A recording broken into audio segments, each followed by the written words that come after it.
ଧନ୍ୱନ୍ତରୀଙ୍କର ମନ୍ତ୍ର ମହାପ୍ରଭୁ ଧନ୍ୱନ୍ତରୀଙ୍କର ଆଉ ଗୋଟେ ମନ୍ତ୍ର କହୁଛି। ଏହି ମନ୍ତ୍ର ସିଦ୍ଧ ମନ୍ତ୍ର ଅଟେ। ଏହି ମନ୍ତ୍ର ଥେରାପିରେ ଲେଖା ଅଛି ଯେ ଏହି ମନ୍ତ୍ର କୌଣସି ଔଷଧ ଖାଇଲା ବେଳେ କିମ୍ବା ପାଣି କିମ୍ବା ଯେକୌଣସି ନିଜେ ମଧ୍ୟ ଫୁଙ୍କି ପାରିବେ।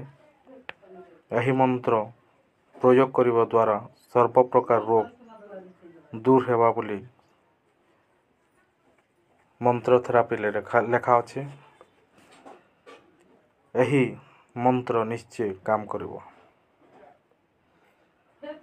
ଯେକୌଣସି ଡକ୍ଟର ବୈଦ୍ୟ ମାନେ ଇଞ୍ଜେକ୍ସନ୍ ଦେଲା ବେଳେ କିମ୍ବା ସିରପ୍ କିମ୍ବା ଟ୍ୟାବଲେଟ୍ କିମ୍ବା କ୍ୟାପସୁଲ୍ ଯେକୌଣସି ଔଷଧ ଦ୍ରବ୍ୟ ଖାଇଲା ବେଳେ ଏହି ମନ୍ତ୍ରକୁ ଅଭିମନ୍ତ୍ରିତ କରି ଯଦି ଖାଆନ୍ତି ତାହେଲେ ନିଶ୍ଚୟ ରୋଗଟି ଭଲ ହେବ ବୋଲି ମୋର ଆଶା ଓ ବିଶ୍ୱାସ।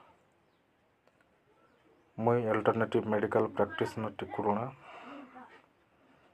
ଏହି ସବୁ ପ୍ରକାର ରୋଗକେ ଦୂର କରିବା ପରେ ଏହି ମନ୍ତ୍ରଟି ମୁଇଁ ୟୁଟ୍ୟୁବ୍ ମାଧ୍ୟମରେ ସେୟାର କରୁଛି।